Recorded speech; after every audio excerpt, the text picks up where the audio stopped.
ਪੰਜਾਬ ਦੇਖਣ ਵਾਲੇ ਸਾਰੇ ਦਰਸ਼ਕਾਂ ਦਾ ਬਹੁਤ-ਬਹੁਤ ਸਵਾਗਤ ਹੈ ਜੀ। ਮੈਂ ਹਾਂ ਮਨਦੀਪ ਸਿੰਘ ਟੁੱਟ ਅਤੇ ਲੈ ਕੇ ਹਾਜ਼ਰ ਹਾਂ ਸਾਡਾ ਖਾਸ ਸ਼ੋਅ ਨਿਊਜ਼ ਦੈਟ ਮੈਟਰਸ, ਜਿਹਦੇ ਵਿੱਚ ਮੇਰਾ ਸਹਿਯੋਗ ਦਿੰਦੇ ਨੇ ਜਸਵੀਰ ਜੀ ਤੇ ਅਸੀਂ ਕਰਦੇ ਹਾਂ ਖਾਸ ਖਬਰਾਂ ਤੇ ਚਰਚਾ। ਜਸਵੀਰ ਜੀ, ਸਭ ਤੋਂ ਪਹਿਲਾਂ ਤਾਂ ਬਹੁਤ-ਬਹੁਤ ਸਵਾਗਤ ਹੈ ਜੀ ਤੁਹਾਡਾ। शुक्रिया मनदीप जी। टीवी पंजाब देखने वाले तमाम व्यूअर्स ਨੂੰ सत श्री अकाल, आदाब, नमस्कार ਜੀ। ਅੱਛਾ ਜਸਵੀਰ ਜੀ, ਰੋਜ਼ ਦੀ ਤਰ੍ਹਾਂ ਖਬਰਾਂ ਆਪਣੇ ਕੋਲ ਬਹੁਤ ਹੁੰਦੀਆਂ ਨੇ। ਅਖਬਾਰਾਂ ਜਦੋਂ ਖੋਲ੍ਹਦੇ ਹਾਂ ਤਾਂ ਤਰ੍ਹਾਂ ਦੀਆਂ ਖਬਰਾਂ ਨਿਕਲਦੀਆਂ ਨੇ ਤੇ ਆਪਾਂ ਉਹਨਾਂ ਤੇ ਰੋਜ਼ ਚਰਚਾ ਕਰਦੇ ਹਾਂ। ਜਿਵੇਂ ਕਿ ਅੱਜ ਵੀ ਜਿਹੜਾ ਕੱਲ੍ਹ ਕੇਂਦਰ ਸਰਕਾਰ ਨੇ ਖੋਰ ਇੱਕ ਪਾਸੜ ਫੈਸਲਾ ਕੀਤਾ ਕਿ 1 ਕਰੋੜ ਦਾ ਜੁਰਮਾਨਾ, 5 ਸਾਲ ਦੀ ਕੈਦ।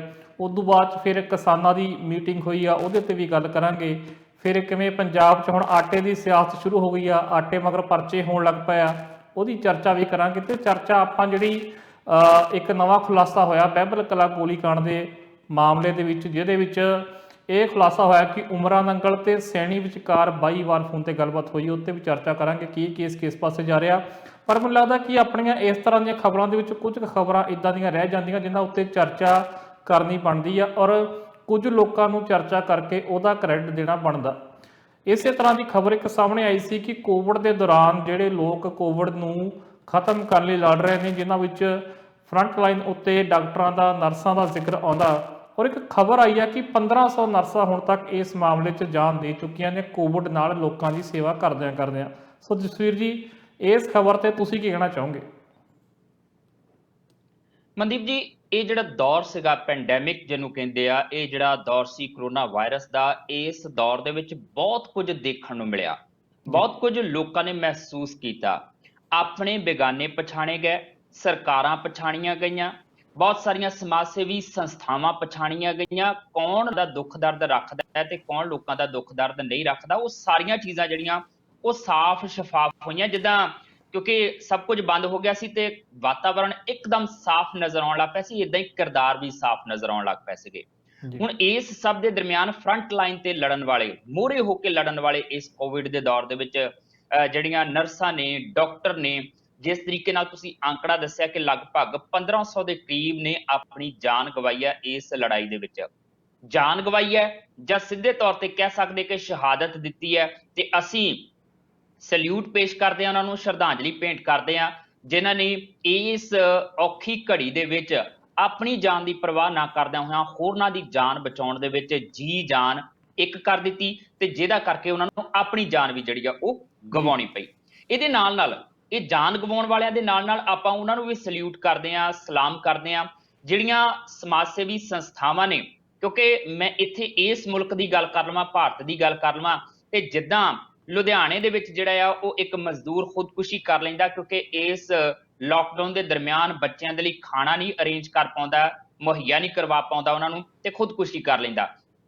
ਉਸ ਦੌਰ ਦੇ ਵਿੱਚ ਸਮਾਜ ਸੇਵੀ ਸੰਸਥਾਵਾਂ ਨੇ ਜਿੱਥੋਂ ਤੱਕ ਯਥਾ ਸੰਭਵ ਹੋ ਸਕਿਆ, ਉਹਨਾਂ ਨੇ ਖਾਣਾ, ਖਾਣ ਦਾ ਸਮਾਨ ਘਰਾਂ ਤੱਕ ਪਹੁੰਚਾਇਆ। ਉਹਨਾਂ ਲੋਕਾਂ ਨੂੰ ਵੀ ਸਲਾਮ ਕਰਦੇ ਹਾਂ ਜਿਨ੍ਹਾਂ ਲੋਕਾਂ ਨੇ ਕੋਸ਼ਿਸ਼ ਕੀਤੀ ਕਿ ਜੇ ਇੱਕ ਥਾਂ ਤੋਂ ਦੂਸਰੀ ਥਾਂ ਤੇ ਕਿਸੇ ਨੂੰ ਪਹੁੰਚਾਉਣਾ ਆ ਤੇ ਜੇ ਉਹਦੀ ਮਦਦ ਕੀਤੀ ਜਾ ਸਕਦੀ ਤੇ ਉਹ ਮਦਦ ਕੀਤੀ ਜਾਵੇ। ਦੂਜਿਆਂ ਸੂਬਿਆਂ ਦੇ ਵਿੱਚ ਫਸੇ ਹੋਏ ਜਿਹੜੇ ਮਜ਼ਦੂਰ ਸੀ, ਜਿਨ੍ਹਾਂ ਨੇ ਉਹਨਾਂ ਦੀ ਬਾਹ ਫੜੀ ਹੈ, ਆਪਾਂ ਉਹਨਾਂ ਨੂੰ ਵੀ ਸਲਾਮ ਕਰਦੇ ਹਾਂ। ਤੇ ਨਾਲ ਦੀ ਨਾਲ ਸਿੱਧੇ ਤੌਰ ਤੇ ਕਹਿ ਲਈਏ ਕਿ ਇਸ ਦੌਰ ਦੇ ਵਿੱਚ ਜਿੱਦਾਂ ਕਿਹਾ ਨਾ ਕਿ ਕਿਰਦਾਰ ਪਛਾਣੇ ਗਏ, ਸਰਕਾਰਾਂ ਕੀ ਕਰਦੀਆਂ ਨੇ ਇਹ ਵੀ ਪਛਾਣਿਆ ਗਿਆ।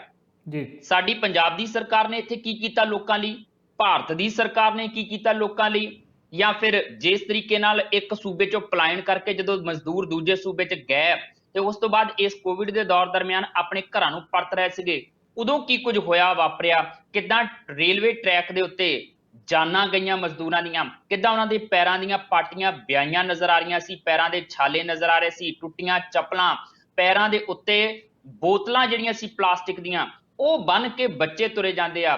ਤੁਸੀਂ ਤਸਵੀਰ ਦੇਖੀ ਹੋਏਗੀ ਕਿ ਕਿਵੇਂ ਇੱਕ ਅਟੈਚੀ ਕੇਸ ਦੇ ਉੱਤੇ ਬੱਚਾ ਲੰਮਾ ਪਿਆ ਤੇ ਇੱਕ ਔਰਤ ਉਹਨੂੰ ਖਿੱਚ ਕੇ ਲੈ ਕੇ ਜਾਂਦੀ ਆ, ਰੇੜੀਆਂ ਵਾਲਾ ਅਟੈਚੀ ਕੇਸ ਆ। ਤੇ ਉਹ ਮੰਜ਼ਰ ਜਿਹੜਾ ਸੀਗਾ, ਇੱਕ ਧੀ ਆਪਣੇ ਪਿਓ ਨੂੰ ਜਿਹੜਾ ਉਹ ਸੈਂਕੜੇ ਕਿਲੋਮੀਟਰ ਜਿਹੜਾ ਉਹ ਸਾਈਕਲ ਤੇ ਲੈ ਕੇ ਜਾਂਦੀ ਹੈ, ਉਹ ਮੰਜ਼ਰ ਕਿਸੇ ਨੂੰ ਭੁੱਲਣੇ ਥੋੜੀ ਹੈ।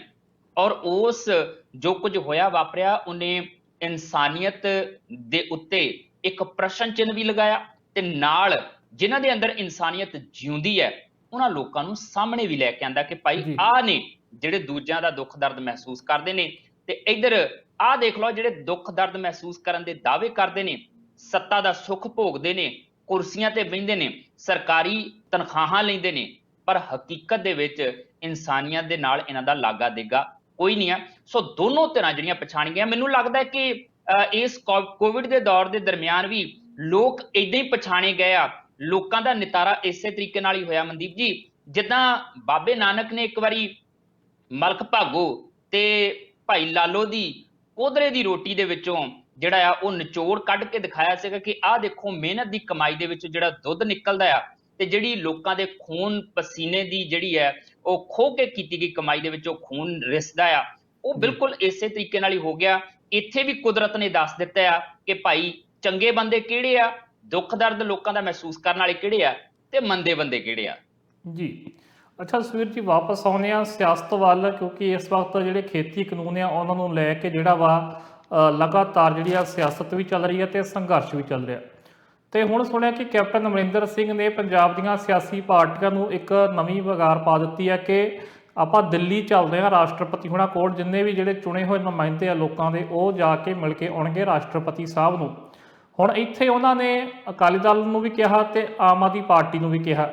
ਅਸੀਂ ਇਸ ਗੱਲ ਦੀ ਇਹਨੂੰ ਇਮੈਜਿਨ ਕਰ ਸਕਦੇ ਹਾਂ, ਕਲਪਨਾ ਕਰ ਸਕਦੇ ਹਾਂ ਕਿ ਪੰਜਾਬ ਦੇ ਕਿਸਾਨਾਂ ਲਈ ਕੈਪਟਨ ਅਮਰਿੰਦਰ ਸਿੰਘ, ਸੁਖਬੀਰ ਸਿੰਘ ਬਾਦਲ ਤੇ ਭਗਵੰਤ ਮਾਨ ਇੱਕ ਗੱਡੀ 'ਚ ਬੈਠ ਕੇ ਦਿੱਲੀ ਵੱਲ ਨੂੰ ਕੂਚ ਕਰਨਗੇ। ਨਹੀਂ, ਇਸੇ ਤਰੀਕੇ ਨਾਲ ਰਾਜਪਾਲ ਦੇ ਕੋਲ ਵੀ ਤਾਂ ਗਏ ਹੀ ਹੈ ਨਾ। ਵਿਧਾਨ ਸਭਾ ਦੇ ਇਜਲਾਸ ਦੌਰਾਨ ਵੀ ਤਾਂ ਬਾਹਾਂ ਖੜੀਆਂ ਕਹਿ ਕੇ ਕਰਕੇ ਜਿਹੜੀਆਂ ਉਹ ਕੈਪਟਨ ਸਰਕਾਰ ਦੇ ਬਿੱਲ ਜਿਹੜੇ ਸੀਗੇ ਉਹਨਾਂ ਦੀ ਹਮਾਇਤ ਕੀਤੀ ਹੈ ਨਾ। ਜੀ ਇਕੱਠੇ ਜਾ ਸਕਦੇ ਆ, ਪਰ ਸਮੱਸਿਆਵਾਂ ਇਹ ਨੇ ਕਿ ਇਹਨਾਂ ਦੀ ਜਿਹੜੀ ਸਿਆਸਤ ਹੈ ਇਸ ਤਰੀਕੇ ਨਾਲ ਉਹ ਇਹਨਾਂ ਨੂੰ ਇਜਾਜ਼ਤ ਨਹੀਂ ਦਿੰਦੀ। ਹੁਣ ਰਾਜਪਾਲ ਕੋਲ ਗਏ, ਇਕੱਠੇ ਗਏ, ਉਦੋਂ ਸ਼ਰਨਜੀਤ ਸਿੰਘ ਢਿੱਲੋਂ ਹੋਰੀ ਵੀ ਨਾਲ ਸੀ, ਵਿਕਰਮ ਮਜੀਠੀਆ ਵੀ ਨਾਲ ਨਜ਼ਰ ਆਉਂਦਾ ਤਸਵੀਰ ਦੇ ਵਿੱਚ, ਹਰਪਾਲ ਚੀਮਾ ਵੀ ਨਜ਼ਰ ਆਉਂਦਾ ਆ ਤੇ ਵਿਕਟਰੀ ਦੇ ਨਿਸ਼ਾਨ ਵੀ ਬਣਾਏ ਹੋਏ ਆ, ਸਿਮਰਜੀਤ ਸਿੰਘ ਬੈਂਸ ਵੀ ਨਜ਼ਰ ਆਉਂਦਾ ਆ ਤੇ ਬਾਹਰ ਨਿਕਲਦੇ ਇਕੱਠੇ ਪ੍ਰੈਸ ਕਾਨਫਰੰਸ ਵੀ ਕਰਦੇ ਆ। ਕੈਪਟਨ ਅਮਰਿੰਦਰ ਸਿੰਘ, ਸੁਨੀਲ ਜਾਖੜ ਦੇ ਨਾਲ ਹੀ ਖੜੇ ਸਾਰੇ ਨਜ਼ਰ ਆਉਂਦੇ ਆ ਤੇ ਉਸ ਤੋਂ ਬਾਅਦ ਕੀ ਕਹਿੰਦੇ ਆ ਕਿ ਇਹ ਧੋਖਾ ਆ ਕਿਸਾਨਾਂ ਦੇ ਨਾਲ। ਹੁਣ ਮੈਨੂੰ ਲੱਗਦਾ ਕਿ ਕੈਪਟਨ ਅਮਰਿੰਦਰ ਸਿੰਘ ਨੇ ਇਹ ਪੈਂਤੜਾ ਅਪਣਾ ਲਿਆ ਔਰ ਨਾਲ ਦੀ ਨਾਲ ਵਿਰੋਧੀ ਧਿਰਾਂ ਨੂੰ ਸੱਪ ਦੇ ਮੂੰਹ 'ਚ ਕੋੜ ਕਿਰਲੀ ਨਾ ਉਗਲੀ ਜਾਏ ਨਾ ਨਿਗਲੀ ਜਾਏ ਉਹ ਸਥਿਤੀ 'ਚ ਪਹੁੰਚਾ ਦਿੱਤਾ। ਕਿਉਂਕਿ ਹੁਣ ਆਲੋਚਨਾ ਕਾਹਦੀ ਕਰ ਰਹੀਆਂ ਨੇ ਵਿਰੋਧੀ ਧਿਰਾਂ? ਇਸੇ ਗੱਲ ਦੀ ਕਰ ਰਹੀਆਂ ਨੇ ਕਿ ਨਾ ਰਾਜਪਾਲ ਨੇ ਦਸਤਖਤ ਕਰਨੇ ਜੀ ਕੈਪਟਨ ਦੇ ਬਿੱਲਾਂ ਦੇ ਉੱਤੇ ਤੇ ਨਾ ਰਾਸ਼ਟਰਪਤੀ ਨੇ ਕਰਨੇ ਆ, ਤੇ ਇਹ ਤਾਂ ਸਿਰਫ ਕਿਸਾਨਾਂ ਨਾਲ ਧੋਖਾ ਆ। ਤੇ ਹੁਣ ਕੈਪਟਨ ਸਾਹਿਬ ਕਹਿੰਦੇ ਚਲੋ ਫਿਰ ਤਰੀਕ ਵੀ ਤੈਅ ਕਰ ਲਈ ਆ, 4 ਨਵੰਬਰ ਨੂੰ ਉਹ ਕਹਿੰਦੇ ਰਾਸ਼ਟਰਪਤੀ ਕੋਲ ਜਾਣਾ ਆ ਜਾਓ ਆਮ ਆਦਮੀ ਪਾਰਟੀ ਵਾਲਿਓ, ਆ ਜਾਓ ਅਕਾਲੀ ਦਲ ਵਾਲਿਓ, ਆ ਜਾਓ ਲੋਕ ਇਨਸਾਫ ਪਾਰਟੀ ਵਾਲਿਓ। ਜੇ ਤੁਸੀਂ ਆਪਣੇ ਆਪ ਨੂੰ ਕਹਿੰਦੇ ਆ ਨਾ ਕਿ ਅਸੀਂ ਇੱਥੇ ਕਿਸਾਨਾਂ ਦੇ ਹਮਾਇਤੀ ਆ, ਉਹਨਾਂ ਦੀਆਂ ਮੰਗਾਂ ਦੀ ਹਮਾਇਤ ਕਰਦੇ ਆ, ਉਹਨਾਂ ਦੀ ਲੜਾਈ ਦੇ ਵਿੱਚ ਸ਼ਾਮਿਲ, ਤੇ ਚਲੋ ਚੱਲੀਏ ਫਿਰ ਰਾਸ਼ਟਰਪਤੀ ਕੋਲ। ਹੁਣ ਇਹਨਾਂ ਵਿਰੋਧੀ ਪਾਰਟੀਆਂ ਲਈ ਸਮੱਸਿਆ ਕੀ ਹੋਏਗੀ? ਇਸੇ ਗੱਲ ਨੂੰ ਲੈ ਕੇ ਕੈਪਟਨ ਅਮਰਿੰਦਰ ਸਿੰਘ ਹੋਰਾਂ ਦੀ ਆਲੋਚਨਾ ਕਰ ਰਹੇ ਸੀਗੇ ਕਿ ਇਹ ਦਸਤਖਤ ਨਹੀਂ ਹੋਣੇ ਇਹਨਾਂ ਬਿੱਲਾਂ ਤੇ, ਸਿਰਫ ਧੋਖਾ ਦਿੱਤਾ ਗਿਆ। ਤੇ ਹੁਣ ਜਦੋਂ ਰਾਸ਼ਟਰਪਤੀ ਤੱਕ ਜਾਣਗੇ ਉੱਥੇ ਇਹ ਆਲੋਚਨਾ ਇਹਨਾਂ ਦੀ ਬੰਦ ਹੋ ਜਾਏਗੀ ਕਿ ਕੋਈ ਫਾਇਦਾ ਨਹੀਂ ਜਾਣ ਦਾ। ਜੇ ਫਾਇਦਾ ਨਹੀਂ ਆ ਤੇ ਲੋਕ ਕਹਿਣਗੇ ਭਾਈ ਤੁਸੀਂ ਮੁੱਖ ਮੰਤਰੀ ਨਾਲ ਗਏ ਕਾਹਤੋਂ ਸੀਗੇ ਫਿਰ? ਤੇ ਜੇ ਨਹੀਂ ਜਾਂਦੇ ਫਿਰ ਕਿਸਾਨਾਂ ਦੇ ਵਿੱਚ ਇਹ ਸੁਨੇਹਾ ਜਾਏਗਾ ਕਿ ਭਾਈ ਕੈਪਟਨ ਅਮਰਿੰਦਰ ਸਿੰਘ ਨੇ ਤਾਂ ਕਿਹਾ ਸੀ ਚਲੋ ਰਾਸ਼ਟਰਪਤੀ ਕੋਲ ਚੱਲੀਏ, ਇਹ ਵਿਰੋਧੀ ਪਾਰਟੀਆਂ ਦੇ ਜਿਹੜੇ ਲੀਡਰ ਆ ਇਹ ਨਹੀਂ ਮੰਨੇ, ਇਹ ਨਹੀਂ ਗਏ, ਇਸ ਕਰਕੇ ਇਹ ਸਿਰਫ ਸਿਆਸਤ ਕਰ ਰਿਹਾ। ਹਾਲਾਂਕਿ ਇਹ ਗੱਲ ਤੈਅ ਮੰਨੀ ਜਾਵੇ ਮਨਦੀਪ ਜੀ ਕਿ ਕੈਪਟਨ ਸਾਹਿਬ ਦੇ ਰਾਸ਼ਟਰਪਤੀ ਨਾਲ ਮੁਲਾਕਾਤ ਕਰਨ ਦੇ ਨਾਲ ਕੋਈ ਫਰਕ ਨਹੀਂ ਪੈਣਾ, ਜਿਉਂ ਦੀ ਤਿਉਂ ਸਥਿਤੀ ਬਰਕਰਾਰ ਰਹਿਣੀ ਆ। ਕੈਪਟਨ ਅਮਰਿੰਦਰ ਸਿੰਘ ਦੀ ਸਰਕਾਰ ਵੱਲੋਂ ਪਾਸ ਕੀਤੇ ਗਏ ਬਿੱਲਾਂ ਨੂੰ ਰਾਸ਼ਟਰਪਤੀ ਨੇ ਮਨਜ਼ੂਰੀ ਨਹੀਂ ਦੇਣੀ। ਇਹ ਇੱਕ ਚੀਜ਼ ਹੋ ਸਕਦੀ ਹੈ ਕਿ ਸਿਰਫ ਇਹ ਤਰੱਦਦ ਕਰਨਾ ਦਿਖਾਉਣਾ ਹੁੰਦਾ ਆ ਕਿ ਆਹ ਦੇਖੋ, ਕਿਸਾਨਾਂ ਨੂੰ ਕਹਿਣਾ ਕਿ ਆਹ ਦੇਖੋ ਸਾਡੀ ਸਰਕਾਰ ਕਿੰਨਾ ਕੁਝ ਕਰਦੀ ਪਈ ਆ ਤੁਹਾਡੇ ਲਈ, ਅਸੀਂ ਅੱਕੀ ਪਲਾਹੀ ਹੱਥ ਮਾਰਦੇ ਪਏ ਆ, ਅਸੀਂ ਰਾਜਪਾਲ ਨੂੰ ਵੀ ਮਿਲ ਕੇ ਆਏ ਆ, ਅਸੀਂ ਵਿਧਾਨ ਸਭਾ 'ਚ ਵਿਸ਼ੇਸ਼ ਇਜਲਾਸ ਬੁਲਾ ਕੇ ਬਿੱਲ ਵੀ ਪਾਸ ਕੀਤੇ ਆ, ਅਸੀਂ ਰਾਸ਼ਟਰਪਤੀ ਤੱਕ ਵੀ ਪਹੁੰਚ ਕਰ ਲਈ ਹੈ। ਇਹ ਰਾਸ਼ਟਰਪਤੀ ਤੱਕ ਪਹੁੰਚ ਕਰਨ ਦੀ ਜੱਦੋਜਹਿਦ ਕਰਨਾ ਸਿਰਫ ਕਿਸਾਨਾਂ ਨੂੰ ਇਹ ਦਿਖਾਉਣਾ ਹੈ ਕਿ ਅਸੀਂ ਤੁਹਾਡੇ ਲਈ ਬਹੁਤ ਕੁਝ ਕਰ ਰਹੇ ਹਾਂ, ਜਦਕਿ ਚਾਹੀਦਾ ਇਹ ਹੈ, ਕਈ ਵਾਰੀ ਆਵਾਜ਼ ਉੱਠੀ ਹੈ, ਕਿਉਂ ਨਹੀਂ ਪੰਜਾਬ ਦੀਆਂ ਸਾਰੀਆਂ ਸਿਆਸੀ ਧਿਰਾਂ ਇਕੱਠੀਆਂ ਹੋ ਕੇ ਕੇਂਦਰ ਸਰਕਾਰ ਦੇ ਕੋਲ ਜਾਂਦੀਆਂ, ਉਹਦੇ ਨਾਲ ਮੁਲਾਕਾਤਾਂ ਕਰਦੀਆਂ ਕਿ ਭਾਈ ਤੁਸੀਂ ਇਹਨਾਂ ਕਾਨੂੰਨਾਂ ਦੇ ਵਿੱਚ ਕੋਈ ਤਰਮੀਮ ਕਰੋ, ਇਹਨਾਂ ਦੇ ਵਿੱਚ ਕੋਈ ਸੋਧ ਕਰੋ ਜਾਂ ਇਹਨਾਂ ਨੂੰ ਤਬਦੀਲੀ ਲਿਆਓ ਜਾਂ ਇਸ ਮਸਲੇ ਨੂੰ ਹੱਲ ਕਰਨ ਦੇ ਲਈ ਕੋਈ ਪਹਿਲ ਕਦਮੀ ਕਰੋ, ਤੁਸੀਂ ਕਿਉਂ ਅੜੇ ਹੋਏ ਹੋ? ਇਹ ਗੱਲ ਠੀਕ ਨਹੀਂ ਆ, ਉਹ ਕੰਮ ਨਹੀਂ ਕਰਨਾ। ਜਿਸ ਪਾਸੇ ਕੁਝ ਬਣ ਸੰਵਰ ਸਕਦਾ ਆ ਉੱਥੇ ਨਹੀਂ ਜਾਣਾ, ਜਿੱਥੇ ਸੰਭਾਵਨਾਵਾਂ ਸਿਫਰ ਮਾਤਰ ਆ, ਕਿਉਂਕਿ ਰਾਸ਼ਟਰਪਤੀ ਕੇਂਦਰ ਸਰਕਾਰ ਦੇ ਅਧੀਨ ਹੀ ਕੰਮ ਕਰੇਗਾ। ਹਾਲਾਂਕਿ ਉਹਨੂੰ ਸਭ ਤੋਂ ਸੁਪਰੀਮ ਮੰਨਿਆ ਜਾਂਦਾ ਆ, ਪਰ ਰਬੜ ਦੀ ਮੋਹਰ ਵੀ ਕਿਹਾ ਜਾਂਦਾ ਆ। ਬਾਵਜੂਦ ਇਸ ਦੇ ਅਸੀਂ ਪ੍ਰਧਾਨ ਮੰਤਰੀ ਨਾਲ ਨਹੀਂ ਗੱਲ ਕਰਨੀ, ਅਸੀਂ ਖੇਤੀਬਾੜੀ ਮੰਤਰੀ ਨਾਲ ਨਹੀਂ ਗੱਲ ਕਰਨੀ, ਇਕੱਠੇ ਹੋ ਕੇ ਮਿਲ ਕੇ ਅਸੀਂ ਕਿਹਦੇ ਨਾਲ ਗੱਲ ਕਰਨੀ ਆ? ਰਾਸ਼ਟਰਪਤੀ ਨਾਲ ਗੱਲ ਕਰਨੀ ਆ, ਜਿਹਦੇ ਨਾਲ ਸਿਰਫ ਤੇ ਸਿਰਫ ਇੱਕ ਇਹ ਮੁਲਾਕਾਤ ਹੀ ਬਣ ਕੇ ਰਹਿ ਜਾਏਗੀ, ਜਿੱਦਾਂ ਦੀਆਂ ਮੁਲਾਕਾਤਾਂ ਪਹਿਲਾਂ ਹੋਈਆਂ ਨੇ। ਇੱਕ ਬਿੱਲ ਤਾਂ ਪਹਿਲਾਂ ਵੀ ਵਿਸ਼ੇਸ਼ ਇਜਲਾਸ ਬੁਲਾ ਕੇ ਪਾਸ ਕੀਤਾ ਸੀਗਾ, ਪਤਾ ਲੱਗਾ ਰਾਜਪਾਲ ਦੇ ਕੋਲ ਗਿਆ, ਨਹੀਂ ਗਿਆ, ਦਸਤਖਤ ਹੋਏ ਨਹੀਂ ਹੋਏ, ਇਹਦੇ ਬਾਰੇ ਵੀ ਕੋਈ ਚੰਗੀ ਜਾਣਕਾਰੀ ਜਿਹੜੀ ਆ ਉਹ ਨਹੀਂ ਹੈ। ਇਸ ਕਰਕੇ ਕੁੱਲ ਮਿਲਾ ਕੇ ਕਹਿ ਸਕਦੇ ਕਿ ਮਨਦੀਪ ਜੀ, ਇਹ ਸਿਰਫ ਸਿਆਸੀ ਪੈਂਤੜੇਬਾਜ਼ੀਆਂ ਨੇ। ਕੈਪਟਨ ਅਮਰਿੰਦਰ ਸਿੰਘ ਵੱਲੋਂ ਵਿਰੋਧੀ ਧਿਰਾਂ ਨੂੰ ਫਸਾਉਣ ਦੀ ਕੋਸ਼ਿਸ਼ ਹੈ, ਔਰ ਫਸ ਵੀ ਗਈਆਂ ਨੇ ਵਿਰੋਧੀ ਧਿਰਾਂ। ਹੁਣ ਇਹ ਚੋਂ ਨਿਕਲਦੀਆਂ ਕੀ ਨੇ, ਕਿਵੇਂ ਨਿਕਲਦੀਆਂ ਨੇ, ਜਾਂ ਕਿੰਨਾ ਕੁ ਆਪਣਾ ਬਚ ਬਚਾ ਕਰਦੀਆਂ ਨੇ, ਇਹ ਉਹ ਸਿਆਸੀ ਪਾਰਟੀਆਂ ਜਾਣਦੀਆਂ ਨੇ। ਪਰ ਇਸ ਕੈਪਟਨ ਅਮਰਿੰਦਰ ਸਿੰਘ ਦੇ ਕਦਮ ਦੇ ਨਾਲ ਕਿਸਾਨਾਂ ਦਾ ਕੁਝ ਸੰਭਰੇਗਾ, ਕਿਸਾਨਾਂ ਦੇ ਮਸਲੇ ਹੱਲ ਹੋਣਗੇ, ਇਹਦੀ ਸੰਭਾਵਨਾ ਜਿਹੜੀ ਆ ਬਹੁਤ ਘੱਟ ਨਜ਼ਰ ਆ ਰਹੀ ਹੈ। ਅੱਛਾ ਸੁਖਬੀਰ ਜੀ, ਗੱਲ ਅੱਗੇ ਆਪਾਂ ਜਿਹੜਾ ਨਵਾਂ ਕੱਲ੍ਹ ਆਰਡੀਨੈਂਸ ਇੱਕ ਆਇਆ ਉਹਦੇ ਬਾਰੇ ਕਰਨੀ ਹੈ, ਪਰ ਉਸ ਤੋਂ ਪਹਿਲਾਂ ਇੱਕ ਹੋਰ ਮੇਰੇ ਮਨ 'ਚ ਸਵਾਲ ਆ ਰਿਹਾ ਕਿ ਆਪਾਂ ਬਹੁਤ ਦਿਨਾਂ ਤੋਂ ਚਰਚਾ ਕਰ ਰਹੇ ਹਾਂ, ਕਿਉਂਕਿ ਹੁਣ ਅਸੀਂ ਦੇਖਿਆ ਕਿ ਪੜਾਅ ਦਰ ਪੜਾਏ ਗੱਲਾਂ ਸਾਹਮਣੇ ਆਈਆਂ। ਪਹਿਲਾਂ ਕਿਹਾ ਕਿ ਅਦਾਲਤ ਜਾਇਆ ਜਾਵੇ ਇਹਨਾਂ ਕਾਨੂੰਨਾਂ ਦੇ ਖਿਲਾਫ, ਅਦਾਲਤ ਵੀ ਕਹਿੰਦੇ ਨਹੀਂ ਜਾਣਾ ਕਿਉਂਕਿ ਉੱਥੇ ਵੀ ਪੱਖ ਕਮਜ਼ੋਰ ਆ। ਫਿਰ ਸਰਕਾਰ ਪਹਿਲਾਂ ਹੀ ਕੋਈ ਗੱਲ ਸੁਣਨ ਨੂੰ ਤਿਆਰ ਨਹੀਂ, ਔਰ ਸਰਕਾਰ ਉੱਤੇ ਕੋਈ ਪ੍ਰਭਾਵ ਵੀ ਨਜ਼ਰ ਨਹੀਂ ਆ ਰਿਹਾ ਕਿ ਉਹ ਉਹਨਾਂ ਨੇ ਕੋਈ ਸੰਕੇਤ ਦਿੱਤਾ ਹੋਵੇ ਬਈ ਅਸੀਂ ਤੁਹਾਡੀ ਗੱਲ ਸੁਣਨੀ ਆ। ਨਾ ਤੁਹਾਡੀ ਗੱਲ ਰਾਜਪਾਲ ਸੁਣ ਰਿਹਾ, ਨਾ ਹੀ ਤੁਹਾਨੂੰ ਕੋਈ ਰਾਸ਼ਟਰਪਤੀ ਤੋਂ ਉਮੀਦ ਆ। ਫਿਰ ਇਹ ਕਿਸਾਨ ਜਾਣਗੇ ਤੇ ਜਾਣਗੇ ਕਿੱਥੇ? ਕਿਸਾਨ ਅਜੇ ਵੀ ਉਸੇ ਤਰੀਕੇ ਨਾਲ ਬਜਿੱਦ ਨੇ ਕਿ ਜਿੰਨੀ ਦੇਰ ਤੱਕ ਇਹ ਕਾਨੂੰਨ ਸੋਧੇ ਨਹੀਂ ਜਾਂਦੇ, ਵਾਪਸ ਨਹੀਂ ਲੈ ਜਾਂਦੇ, ਅਸੀਂ ਧਰਨਿਆਂ ਤੋਂ ਨਹੀਂ ਉੱਠਾਂਗੇ। ਹੁਣ 6 ਨਵੰਬਰ ਤੱਕ ਧਰਨਿਆਂ ਨੂੰ ਲਗਾਤਾਰ ਜਾਰੀ ਰੱਖਣ ਦਾ ਐਲਾਨ ਕਿਸਾਨਾਂ ਵੱਲੋਂ ਕਰ ਦਿੱਤਾ ਗਿਆ। ਕੱਲ ਪੰਜਾਬ ਸਰਕਾਰ ਦੇ 3 ਮੰਤਰੀਆਂ ਨਾਲ ਜਿਹੜੀ ਮੀਟਿੰਗ ਹੋਈ ਕਿਸਾਨ ਜਥੇਬੰਦੀਆਂ ਦੀ, ਉਹ ਮੰਤਰੀਆਂ ਦੀ ਮੀਟਿੰਗ ਵੀ ਜਿਹੜੀ ਆ ਉਹ ਬੇਸਿੱਟਾ ਰਹੀ ਆ। ਔਰ ਕਿਸਾਨਾਂ ਦਾ ਸਾਫ਼ ਤੇ ਸਪਸ਼ਟ ਰੂਪ ਦੇ ਵਿੱਚ ਕਹਿਣਾ ਕਿ ਹੁਣ ਤਾਂ ਭਾਈ ਸਾਡੀ ਪੰਜਾਬ ਦੀ ਆਰਥਿਕਤਾ ਦੀ ਰੀੜ ਤੇ ਸਾਡੇ ਢਿੱਡ ਦੇ ਉੱਤੇ ਲੱਤ ਮਾਰੀ ਗਈ ਤੇ ਇਹਨੂੰ ਅਸੀਂ ਬਰਦਾਸ਼ਤ ਨਹੀਂ ਕਰਾਂਗੇ। ਉਹ ਕਹਿੰਦੇ ਲੜ ਲੜ ਕੇ ਇਸ ਜਹਾਨ ਤੋਂ ਕੂਚ ਕਰਾਂਗੇ, ਪਰ ਇਦਾਂ ਕਿਸੇ ਦੇ ਥੱਲੇ ਲੱਗ ਕੇ ਜਾਂ ਫਿਰ ਆਪਣੀ ਖੇਤਾਂ ਦੇ ਵਿੱਚ ਮਜ਼ਦੂਰ ਬਣ ਕੇ ਸਾਡੇ ਕੋਲ ਜੀਆ ਨਹੀਂ ਜਾਣਾ। ਸੋ ਇਹ ਆਰ ਪਾਰ ਦੀ ਲੜਾਈ ਹੈ। ਇਹ ਹੁਣ ਸਮਝਣਾ ਪਏਗਾ ਕੇਂਦਰ ਸਰਕਾਰ ਨੂੰ। ਨਿਰਭਰ ਕਰੇਗਾ ਕਿ ਆ ਜਿਹੜਾ 5 ਤਰੀਕ ਦਾ ਭਾਰਤ ਬੰਦ ਦਾ ਸੱਦਾ ਹੈ, ਚੱਕਾ ਜਾਮ ਦਾ ਸੱਦਾ ਹੈ, ਇਹ ਕਿੰਨਾ ਕੁ ਸਫਲ ਹੁੰਦਾ ਹੈ, ਕਿੰਨੇ ਸੂਬਿਆਂ ਦੇ ਵਿੱਚ ਇਹਨੂੰ ਹੁੰਦਾ, ਇਸ ਬੰਦ ਦਾ ਕਿੰਨਾ ਕੁ ਅਸਰ ਬਿਹਾਰ ਦੀਆਂ ਚੋਣਾਂ ਦੇ ਵਿੱਚ ਵੀ ਜਿਹੜਾ ਉਹ ਨਜ਼ਰ ਆਉਂਦਾ, ਇਸ ਐਲਾਨ ਦਾ ਘੱਟੋ ਘੱਟ ਕਿੰਨਾ ਅਸਰ ਨਜ਼ਰ ਆਉਂਦਾ। ਨਾਲ ਦੀ ਨਾਲ 26 ਤੇ 27 ਨਵੰਬਰ ਨੂੰ ਜਿਹੜਾ ਦਿੱਲੀ ਚੱਲੋ ਦੀ ਜੇ ਗੱਲ ਕੀਤੀ ਗਈ ਹੈ, ਨਾਅਰਾ ਦਿੱਤਾ ਗਿਆ, ਉੱਥੇ ਕਿੱਡੀ ਵੱਡੀ ਗਿਣਤੀ ਦੇ ਵਿੱਚ ਕਿਸਾਨ ਪਹੁੰਚਦੇ ਨੇ, ਕਿੰਨਾ ਕੁ ਦਬਾਅ ਉੱਥੇ ਬਣਦਾ ਹੈ, ਕਿੱਦਾਂ ਦੀਆਂ ਸਥਿਤੀਆਂ ਬਣਦੀਆਂ ਨੇ, ਇਹਦੇ ਉੱਤੇ ਬਹੁਤ ਸਾਰੀਆਂ ਗੱਲਾਂ ਨਿਰਭਰ ਕਰਨਗੀਆਂ ਕਿ ਇਹ ਕਿਸਾਨ ਅੰਦੋਲਨ ਹੁਣ ਕਿੰਨਾ ਕੁ ਅੱਗੇ ਵਧੇਗਾ, ਕਿੰਨੀ ਕੁ ਪ੍ਰਾਪਤੀ ਕਰੇਗਾ, ਜਾਂ ਫਿਰ ਇਸੇ ਤਰੀਕੇ ਨਾਲ ਪੰਜਾਬ ਦੇ ਵਿੱਚ ਇਹ ਸਿਲਸਿਲਾ ਚੱਲਦਾ ਰਹੇਗਾ। ਕਿਉਂਕਿ ਜਿੰਨਾ ਲੰਬਾ ਇਹ ਕਿਸਾਨ ਅੰਦੋਲਨ ਚੱਲੇਗਾ, ਮਨਦੀਪ ਜੀ ਮਾਫ ਕਰਨਾ, ਉਨਾ ਜ਼ਿਆਦਾ ਆਰਥਿਕ ਤੌਰ ਤੇ ਪੰਜਾਬ ਨੂੰ ਸਮੁੱਚੇ ਵਰਗ, ਕੱਲੀ ਮੈਂ ਇੰਡਸਟਰੀ ਦੀ ਗੱਲ ਨਹੀਂ ਕਰਦਾ ਕਿ ਇਹਦੇ ਨਾਲ ਵਪਾਰ ਪ੍ਰਭਾਵਿਤ ਹੋਏਗਾ, ਵਪਾਰੀ ਪ੍ਰਭਾਵਿਤ ਹੋਣਗੇ, ਆਮ ਲੋਕ ਪ੍ਰਭਾਵਿਤ ਹੋਣਗੇ, ਕਿਸਾਨ ਖੁਦ ਵੀ ਪ੍ਰਭਾਵਿਤ ਹੋਏਗਾ, ਆਰਥਿਕ ਤੌਰ ਤੇ ਉਹਨੂੰ ਵੀ ਨੁਕਸਾਨ ਹੋਏਗਾ। ਸੋ ਉਹ ਚੀਜ਼ਾਂ ਜਿਹੜੀਆਂ ਉਹ ਲਗਾਤਾਰ ਜਿਹੜੀਆਂ ਸਥਿਤੀਆਂ ਨੂੰ ਤਰਾਸਦਿਕ ਬਣਾਉਂਦੀਆਂ ਰਹਿਣਗੀਆਂ। ਇਹ ਗੱਲ ਵੀ ਦੇਖਣੀ ਪੈਗੀ ਕਿ ਇਹ ਲੰਬਾ ਜਿਹੜਾ ਬੰਦ ਹੋਏਗਾ, ਇਹ ਲੰਬੇ ਅੰਦੋਲਨ ਜਿਹੜੇ ਹੋਣਗੇ ਉਹ ਆਰਥਿਕ ਤੌਰ ਤੇ ਪੰਜਾਬ ਦੇ ਲਈ ਮੁਸ਼ਕਲਾਂ ਖੜੀਆਂ ਕਰਨਗੇ ਤੇ ਸਿਆਸੀ ਤੌਰ ਤੇ ਤਾਂ ਖੜੀਆਂ ਕਰਨੀਆਂ ਹੀ ਕਰਨੀਆਂ। ਕਿਉਂਕਿ ਇਹ ਚਰਚਾ ਆਮ ਚੱਲਦੀ ਹੈ ਕਿ ਕੇਂਦਰ ਸਰਕਾਰ ਤਾਂ ਭਾਈ ਬਹਾਨਾ ਭਾਲਦੀ ਹੈ ਕਿ ਕਦੋਂ ਪੰਜਾਬ ਦੇ ਵਿੱਚ ਸਥਿਤੀਆਂ ਖਰਾਬ ਹੋਣ, ਜ਼ਰਾ ਜਿੰਨੀਆਂ ਇੱਧਰ ਉੱਧਰ ਹੋਣ ਤੇ ਇੱਥੇ ਰਾਸ਼ਟਰਪਤੀ ਸ਼ਾਸਨ ਲਾਇਆ ਜਾ ਸਕੇ। ਸੋ ਬਹੁਤ ਸਾਰੀਆਂ ਚੀਜ਼ਾਂ ਜਿਹੜੀਆਂ ਉਹ ਨਾਲ ਦੀ ਨਾਲ ਚੱਲਦੀਆਂ ਪਈਆਂ ਨੇ, ਪਰ ਦੇਖਦੇ ਹਾਂ ਕਿ 5 ਤਰੀਕ ਦੇ ਬੰਦ ਦੇ ਸੱਦੇ ਨੂੰ ਕਿੰਨਾ ਹੁੰਗਾਰਾ ਮਿਲਦਾ ਹੈ ਮੁਲਕ ਦੇ ਵਿੱਚ। 26-27 ਨੂੰ ਦਿੱਲੀ ਚਲੋ ਦੇ ਨਾਅਰੇ ਨੂੰ ਕਿੰਨਾ ਸਮਰਥਨ ਮਿਲਦਾ ਤੇ ਇਹਦਾ ਕਿੰਨਾ ਕੁ ਦਬਾਅ ਕੇਂਦਰ ਸਰਕਾਰ ਤੇ ਬਣਦਾ, ਇਹਦੇ ਉੱਤੇ ਬਹੁਤ ਸਾਰੀਆਂ ਚੀਜ਼ਾਂ ਜਿਹੜੀਆਂ ਉਹ ਨਿਰਭਰ ਕਰਨਗੀਆਂ। ਜੀ ਅੱਛਾ ਸੁਖਬੀਰ ਜੀ, ਅਸੀਂ ਦੇਖ ਰਹੇ ਹਾਂ ਕਿ ਜਦੋਂ ਤੋਂ ਇਹ ਕੇਂਦਰ ਤੇ ਸਰਕਾਰ ਆਈ ਆ, ਬਹੁਤੇ ਫੈਸਲੇ ਆਰਡੀਨੈਂਸ ਰਾਹੀਂ ਹੋ ਰਹੇ ਆ, ਔਰ ਮੇਰੇ ਖਿਆਲ ਨਾਲ ਲੋਕਾਂ ਦੀ ਸਰਕਾਰ ਨਾਲੋਂ ਜੇ ਇਹਨੂੰ ਆਰਡੀਨੈਂਸਾਂ ਦੀ ਸਰਕਾਰ ਕਹਿ ਲਈ ਤਾਂ ਜ਼ਿਆਦਾ ਬਿਹਤਰ ਹੋਵੇਗਾ। ਕੱਲ੍ਹ ਇੱਕ ਹੋਰ ਆਰਡੀਨੈਂਸ ਆ ਗਿਆ ਜਿਹਦੇ ਵਿੱਚ ਕਿਹਾ ਜਾ ਰਿਹਾ ਕਿ ਹੁਣ ਵੀ ਜੇ ਕਿਸੇ ਨੇ ਪਰਾਲੀ ਨੂੰ ਅੱਗ ਲਾਈ ਤਾਂ ਅਸੀਂ 1 ਕਰੋੜ ਦਾ ਜੁਰਮਾਨਾ ਕਰਾਂਗੇ ਤੇ 5 ਸਾਲ ਦੀ ਕੈਦ ਕਰਾਂਗੇ। ਪਹਿਲਾਂ ਤਾਂ ਇਹ ਦੱਸੋ ਕਿ ਕਿਸਾਨਾਂ ਦੀ ਇੱਥੇ ਕੀ ਪ੍ਰਤੀਕਿਰਿਆ, ਤੇ ਉਸ ਤੋਂ ਬਾਅਦ ਇਹ ਦੱਸੋ ਕਿ ਕਿਸੇ ਨੂੰ 1 ਕਰੋੜ ਦਾ ਜੁਰਮਾਨਾ ਕਰਨਾ ਸੌਖਾ ਆ, ਆਪਣੇ ਕਿਸੇ ਨਾਗਰਿਕ ਨੂੰ ਜੇਲ੍ਹ ਭੇਜਣਾ ਸੌਖਾ ਆ, ਜਾਂ ਫਿਰ ਕਿਸੇ ਸਮੱਸਿਆ ਦਾ ਹੱਲ ਕਰਨਾ ਸੌਖਾ ਆ?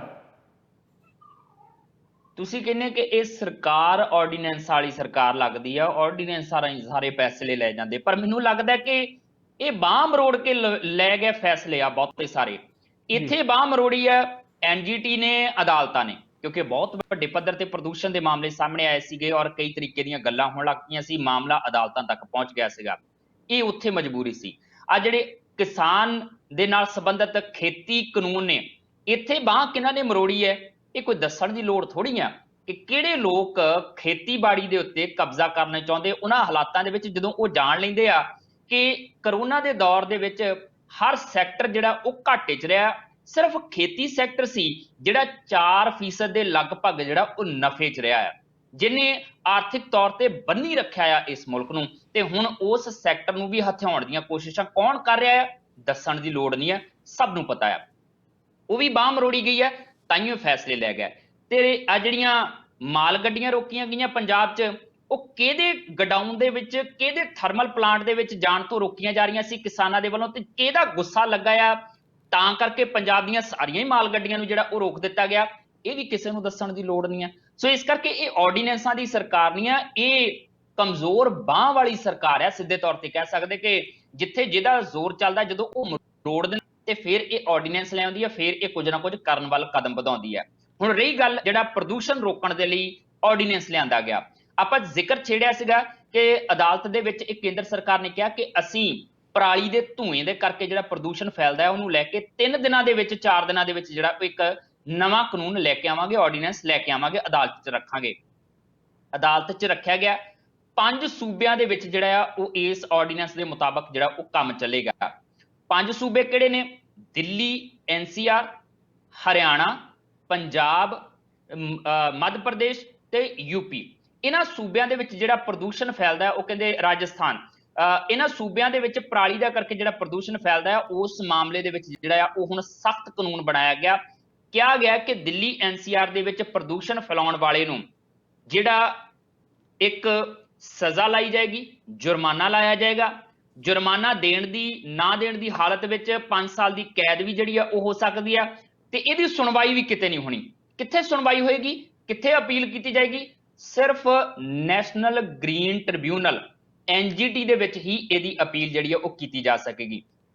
ਇੱਥੇ ਇੱਕ ਗੱਲ ਜ਼ਰੂਰ ਕਰਨੀ ਬਣਦੀ ਹੈ ਮਨਦੀਪ ਜੀ, ਇਹ ਪਰਾਲੀ ਦੇ ਧੂਏਂ ਦੀ ਗੱਲ ਤਾਂ ਦਿਸ ਪਈ ਹੈ ਕੇਂਦਰ ਸਰਕਾਰ ਨੂੰ ਕਿ ਇਹਦਾ ਕਰਕੇ ਜਿਹੜਾ ਆ ਉਹ ਪ੍ਰਦੂਸ਼ਣ ਬਹੁਤ ਜ਼ਿਆਦਾ ਫੈਲਦਾ। ਕਿ ਸਨਅਤਾਂ ਦਾ ਜਿਹੜਾ ਧੂਆਂ ਆ ਉਹਦੇ ਬਾਰੇ ਕਦੀ ਸਰਕਾਰ ਨੇ ਨਹੀਂ ਦੇਖਿਆ ਕਿ ਉਹ ਕਿੱਦਾਂ ਪ੍ਰਦੂਸ਼ਣ ਫੈਲਾਉਂਦੀਆਂ ਨੇ। ਪੰਜਾਬ ਦੇ ਵਿੱਚ ਹੀ ਗੱਲ ਕਰ ਲਈ ਆਪਾਂ, ਬਹੁਤੀ ਦੂਰ ਕੀ ਜਾਣਾ, ਆਪਣੀ ਉਦਾਹਰਣ ਲੈ ਲੈਂਦੇ ਹਾਂ। ਕਿੰਨੀ ਵਾਰੀ ਜਿਹੜਾ ਆ ਉਹ ਕਿੰਨੀਆਂ ਫੈਕਟਰੀਆਂ ਦੇ ਉੱਤੇ ਛਾਪੇਮਾਰੀਆਂ ਕੀਤੀਆਂ ਗਈਆਂ ਕਿ ਉਹਨਾਂ ਦਾ ਭਾਈ ਪ੍ਰਦੂਸ਼ਿਤ ਰਸਾਇਣਾ ਮਿਲਿਆ ਹੋਇਆ ਪਾਣੀ ਪੰਜਾਬ ਦੇ ਕੁਦਰਤੀ ਸਰੋਤਾਂ ਦੇ ਵਿੱਚ ਪੈਂਦਾ ਆ, ਜਿਹਦਾ ਕਰਕੇ ਕਦੀ ਬਿਆਸ ਦਰਿਆ ਦੀਆਂ ਮੱਛੀਆਂ ਮਰ ਜਾਂਦੀਆਂ, ਕਦੀ ਸਤਲੁਜ ਦਰਿਆ ਦੀਆਂ ਮੱਛੀਆਂ ਮਰ ਜਾਂਦੀਆਂ। ਤੇ ਉਹਨਾਂ ਮਾਮਲਿਆਂ ਦੇ ਵਿੱਚ ਫੈਕਟਰੀ ਵਾਲਿਆਂ ਤੇ ਕਿੰਨੀ ਕੁ ਕਾਰਵਾਈ ਜਿਹੜੀ ਆ ਉਹ ਕੀਤੀ ਗਈ। ਆ ਬੁੱਢਾ ਨਾਲਾ ਆ ਲੁਧਿਆਣੇ ਦਾ, ਆ ਲੋਕਡਾਊਨ ਦੇ ਦਰਮਿਆਨ ਕਿਉਂਕਿ ਫੈਕਟਰੀਆਂ ਬੰਦ ਸੀ, ਉਹਦਾ ਪਾਣੀ ਹੌਲੀ ਹੌਲੀ ਕਾਲੇ ਤੋਂ ਜਿਹੜਾ ਆ ਉਹ ਭੂਰਾ ਹੋਣਾ ਸ਼ੁਰੂ ਹੋ ਗਿਆ ਸੀ, ਮਤਲਬ ਸਾਫ਼ ਹੋਣ ਦੇ ਵੱਲ ਤੁਰ ਪਿਆ ਸੀਗਾ। ਤੇ ਉਹਦਾ ਸਪਸ਼ਟ ਸੰਕੇਤ ਹੈ ਭਾਈ ਇਹਨਾਂ ਫੈਕਟਰੀਆਂ ਦੀ ਜਿਹੜੀ ਗੰਦਗੀ ਹੈ ਇਹਨਾਂ ਨਾਲਿਆਂ ਦੇ ਵਿੱਚ, ਇਹਨਾਂ ਨਦੀਆਂ ਦੇ ਵਿੱਚ, ਇਹਨਾਂ ਦਰਿਆਵਾਂ ਦੇ ਵਿੱਚ ਪੈਂਦੀ ਹੈ, ਜਿਹਦਾ ਕਰਕੇ ਇਹ ਪ੍ਰਦੂਸ਼ਣ ਫੈਲਦਾ। ਕਿ ਉਹਨਾਂ ਦੇ ਉੱਤੇ ਸਖਤੀ ਕਰਨ ਦੀ ਲੋੜ ਨਹੀਂ, ਜਿਹੜੇ ਨਿਯਮ ਬਣਾਏ ਹੋਏ ਆ ਪਹਿਲਾਂ ਹੀ। ਇਹ ਨਹੀਂ ਹੈ ਕਿ ਨਿਯਮ ਹੈ ਨਹੀਂ ਆ ਮਨਦੀਪ ਜੀ, ਨਿਯਮ ਹੈਗੇ ਆ, ਬਸ ਸਿਰਫ ਇਹ ਹੈ ਕਿ ਉਹਨਾਂ ਨੂੰ ਲਾਗੂ ਠੀਕ ਤਰੀਕੇ ਨਾਲ ਨਹੀਂ ਕਰਵਾਇਆ ਜਾਂਦਾ। ਜਿਹਦਾ ਜਿੰਨਾ ਡੰਡਾ ਚੱਲਦਾ ਆ ਉਹ ਉਨੇ ਹੀ ਨਿਯਮ ਤੋੜਦਾ ਆ। ਸਿੱਧੀ ਜੀ ਗੱਲ ਹੈ, ਜਿਹਦੀ ਪਹੁੰਚ ਥੋੜੀ ਜਿਹੀ ਜ਼ਿਆਦਾ ਹੁੰਦੀ ਹੈ ਉਹ ਨਿਯਮ ਤੋੜ ਵੀ ਲੈਂਦਾ ਹੈ ਤੇ ਉਹਦੀ ਮਾਫੀ ਹੋ ਜਾਂਦੀ ਹੈ, ਜਾਨ ਖਲਾਸੀ ਹੋ ਜਾਂਦੀ ਹੈ। ਤੇ ਜੇ ਕੋਈ ਮਾੜਾ ਧੀੜਾ ਬੰਦਾ ਹੁੰਦਾ ਤੇ ਉਹਨੂੰ ਫੜ ਕੇ ਜਿਹੜਾ ਉਹਦੇ ਤੇ ਪਰਚਾ ਦਰਜ ਕਰ ਲਿਆ ਜਾਂਦਾ। ਸੋ ਸਿੱਧੇ ਤੌਰ ਤੇ ਕਹਿ ਸਕਦੇ ਹਾਂ ਕਿ ਕਿਸਾਨਾਂ ਦੀ ਪਰਾਲੀ ਸਾੜੇ ਜਾਣ ਦੀ ਗੱਲ ਆ, ਠੀਕ ਹੈ, ਨਹੀਂ ਸਾੜੀ ਜਾਣੀ ਚਾਹੀਦੀ, ਇੱਥੇ ਰੋਕ ਲੱਗਣੀ ਚਾਹੀਦੀ ਹੈ, ਪ੍ਰਦੂਸ਼ਣ ਨਹੀਂ ਫੈਲਣਾ ਚਾਹੀਦਾ, ਸਾਨੂੰ ਆਪਣੇ ਵਾਤਾਵਰਣ ਨੂੰ ਆਪ ਬਚਾਉਣਾ ਪਏਗਾ। ਪਰ ਕਿਸਾਨ ਦੀ ਬਾਂਹ ਕੌਣ ਫੜੇਗਾ? ਪਰਾਲੀ ਸਾੜਨ ਤੋਂ ਰੋਕਣ ਲਈ ਕੀ ਪ੍ਰਬੰਧ ਕੀਤੇ ਗਏ ਨੇ?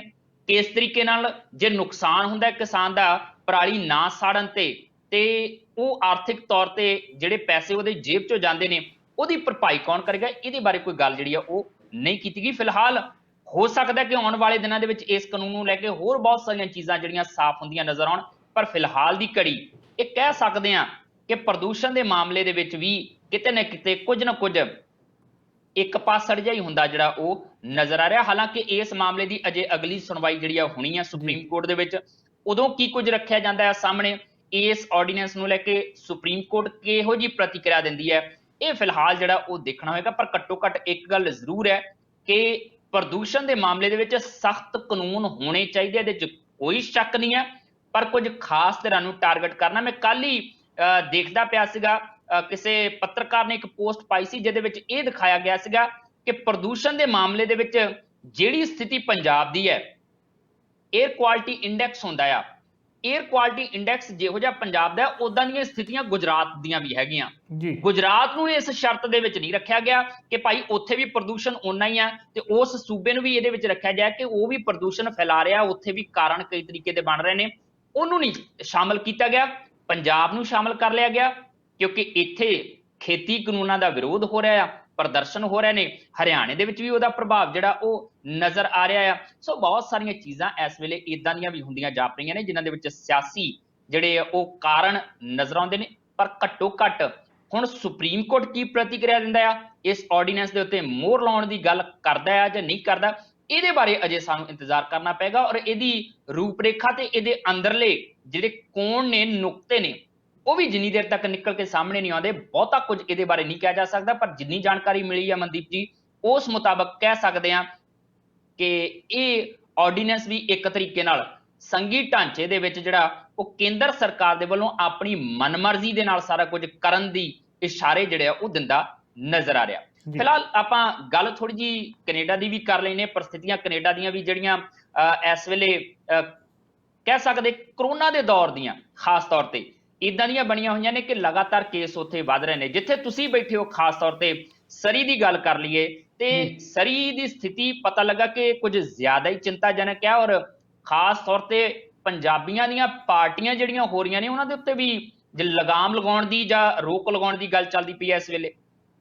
ਜੀ ਬਿਲਕੁਲ। ਔਰ ਇੱਥੇ ਜੀ ਇੱਕ ਸੰਸਥਾ ਹੈ ਜੀ ਵੈਨਕੂਵਰ ਦੀ, ਜਿਹੜੀ ਫਰੇਜ਼ਰ ਹੈਲਥ ਆ, ਉਹਦੇ ਵਿੱਚ ਜਿਹੜਾ ਏਰੀਆ ਕਵਰ ਹੁੰਦਾ ਉਹ 'ਚ ਸਰੀ ਆਉਂਦਾ। ਔਰ ਸਰੀ ਵਿੱਚ ਬਹੁਤ ਮਾਮਲੇ ਜਿਹੜੇ ਆ ਉਹ ਸਾਹਮਣੇ ਆ ਰਹੇ ਨੇ ਇਸ ਵਕਤ।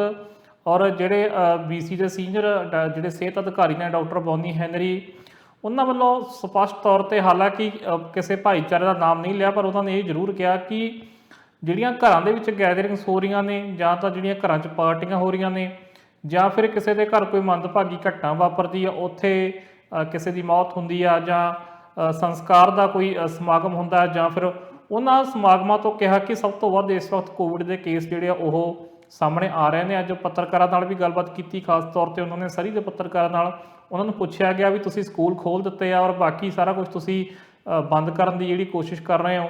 ਔਰ ਖਾਸ ਕਰਕੇ ਜਿਹੜਾ 2 ਦਿਨ ਪਹਿਲਾਂ ਇੱਕ ਨਵੀਂ ਜਿਹੜੀ ਹਦਾਇਤ ਜਾਰੀ ਕੀਤੀ ਗਈ ਸੀ ਕਿ ਕਿਸੇ ਵੀ ਘਰ ਦੇ ਵਿੱਚ 6 ਤੋਂ ਵੱਧ ਲੋਕ ਜਿਹੜੇ ਆ ਬਾਹਰੋਂ ਨਹੀਂ ਆ ਸਕਦੇ, ਇਕੱਠੇ ਨਹੀਂ ਹੋ ਸਕਦੇ। ਤਾਂ ਉਹਨਾਂ ਨੇ ਕਿਹਾ ਕਿ ਸਭ ਤੋਂ ਵੱਧ ਜਿਹੜੇ ਮਾਮਲੇ ਆ ਉਹ ਇਸੇ ਤਰ੍ਹਾਂ ਹੀ ਫੈਲ ਰਿਹਾ ਕਿ ਜਿਹੜੀਆਂ ਘਰਾਂ ਵਿੱਚ ਗੈਦਰਿੰਗਸ ਹੋ ਰਹੀਆਂ, ਕਿਉਂਕਿ ਬੈਂਕੁਏਟ ਹਾਲ ਜਿਹੜੇ ਸੀ ਉਹ ਪਹਿਲਾਂ ਹੀ ਸਰਕਾਰ ਨੇ ਬੰਦ ਕਰ ਦਿੱਤੇ ਸੀਗੇ। ਉਸ ਤੋਂ ਬਾਅਦ ਹੋਇਆ ਕਿ ਜਿਹੜੀਆਂ ਪਾਰਟੀਆਂ ਬੈਂਕੁਏਟ ਹਾਲਸ ਵਿੱਚ ਹੁੰਦੀਆਂ ਸੀ ਉਹ ਲੋਕਾਂ ਦੇ ਘਰੇ ਟੈਂਟ ਲਾ ਕੇ ਕਰਨੀਆਂ ਸ਼ੁਰੂ ਕਰ ਦਿੱਤੀਆਂ। ਔਰ ਉਸ ਤੋਂ ਬਾਅਦ ਵੀ ਮੰਨਿਆ ਜਾ ਰਿਹਾ ਕਿ ਕਰੋਨਾ ਦੇ ਕੇਸ ਜਿਹੜੇ ਵੱਧ ਰਹੇ ਸੀ, ਕਿਉਂਕਿ ਤੁਹਾਨੂੰ ਪਤਾ ਕਿ ਪਾਰਟੀਆਂ ਦੇ ਵਿੱਚ ਤਾਂ ਫਿਰ ਕਿਸੇ ਤਰ੍ਹਾਂ ਦੀਆਂ ਹਦਾਇਤਾਂ ਦਾ ਖਿਆਲ ਰੱਖਣਾ ਬਹੁਤ ਔਖਾ ਹੋ ਜਾਂਦਾ। ਔਰ ਇਹ ਖਾਸ ਤੌਰ ਤੇ ਕਿਹਾ ਗਿਆ ਕਿ ਜਿਹੜਾ 50 ਲੋਕਾਂ ਦਾ ਇਕੱਠ ਆ ਉਹ ਵੀ ਇਸ ਵਕਤ ਬੇਸ਼ੱਕ ਮਨਜ਼ੂਰੀ ਹੈਗੀ ਆ, ਪਰ ਉਹਨੂੰ ਸੇਫ ਨਹੀਂ ਮੰਨਿਆ ਜਾ ਸਕਦਾ। ਸੋ ਇਸ ਕਰਕੇ ਇਹ ਜਿਹੜਾ 6 ਲੋਕਾਂ ਦੀ ਗੱਲ ਕੀਤੀ ਗਈ ਹੈ ਕਿ 6 ਤੋਂ ਵੱਧ ਲੋਕ ਹੁਣ ਤੁਹਾਡੇ ਘਰ ਨਹੀਂ ਆ ਸਕਦੇ, ਕਿਤੇ ਨਾ ਕਿਤੇ ਸਿੱਧੇ ਤੌਰ ਤੇ ਜਿਹੜੀਆਂ ਪਾਰਟੀਆਂ ਹੋ ਰਹੀਆਂ ਸੀ ਉਹਨਾਂ ਨੂੰ ਰੋਕਣ ਦੀ ਕੋਸ਼ਿਸ਼ ਕੀਤੀ ਜਾ ਰਹੀ ਹੈ ਤਾਂ ਕਿ ਕਰੋਨਾ ਦੇ ਜਿਹੜੇ ਕੇਸ ਆ ਉਹਨਾਂ ਨੂੰ ਨੱਥ ਪਾਈ ਜਾ ਸਕੇ। ਅੱਛਾ, ਇੱਕ ਚੀਜ਼ ਹੋਰ ਹੈ, ਕੈਨੇਡਾ ਦੇ ਵਿੱਚ ਕੋਈ ਸ਼ੱਕ ਨਹੀਂ ਹੈ ਕਿ ਪੰਜਾਬੀਆਂ ਨੇ ਆਪਣਾ ਬੜਾ ਨਾਮ ਕਮਾਇਆ ਆ, ਇੱਥੋਂ ਤੱਕ ਕਿ ਪੰਜਾਬੀ ਮੂਲ ਦੇ ਲੋਕ ਜਿਹੜੇ ਆ ਉਹ ਸਰਕਾਰ ਦੇ ਵਿੱਚ ਵੀ ਜਾ ਕੇ ਜਿਹੜੇ ਬੈਠ ਕੇ ਵੱਡੇ ਅਹੁਦਿਆਂ ਦੇ ਉੱਤੇ ਜਾ ਕੇ ਬੈਠੇ ਹੋਏ ਨੇ। ਪਰ ਕਦੀ ਕਦੀ ਕੁਝ ਨਾ ਕੁਝ ਘਟਨਾਵਾਂ ਮਨਦੀਪ ਜੀ ਇਦਾਂ ਦੀਆਂ ਵੀ ਉੱਥੇ ਵਾਪਰਦੀਆਂ ਨਜ਼ਰ ਆਉਂਦੀਆਂ ਨੇ ਜਿਹੜੀਆਂ ਦੱਸਦੀਆਂ ਨੇ ਕਿ ਅਜੇ ਕਿਤੇ ਨਾ ਕਿਤੇ ਕੁਝ ਨਾ ਕੁਝ ਹੋਰ ਸੁਧਾਰਾਂ ਦੀ ਜ਼ਰੂਰਤ ਹੈ। ਸਾਨੂੰ ਨਿਖਰਨਾ ਪਏਗਾ, ਆਪਣੇ ਕਿਰਦਾਰਾਂ ਨੂੰ ਇਦਾਂ ਦੇ ਮੁਲਕਾਂ ਦੇ ਵਿੱਚ ਜਾ ਕੇ ਹੋਰ ਸਵਾਰਨਾ ਪਏਗਾ। ਕਿਉਂਕਿ ਮੈਂ ਜ਼ਿਕਰ ਕਰਨਾ ਚਾਹੁੰਦਾ, ਇੱਕ ਮਾਮਲਾ ਇਦਾਂ ਦਾ ਸਾਹਮਣੇ ਆਇਆ ਜਿਹਦੇ ਵਿੱਚ ਇੱਕ ਪੰਜਾਬੀ ਨੌਜਵਾਨ ਦੇ ਉੱਤੇ ਜਿਹੜਾ ਹੈ ਉਹ ਕਈ ਗੰਭੀਰ ਆਰੋਪ ਲੱਗੇ ਨੇ ਤੇ ਉਹਨੂੰ ਗ੍ਰਿਫਤਾਰ ਵੀ ਕੀਤਾ ਗਿਆ ਹੈ।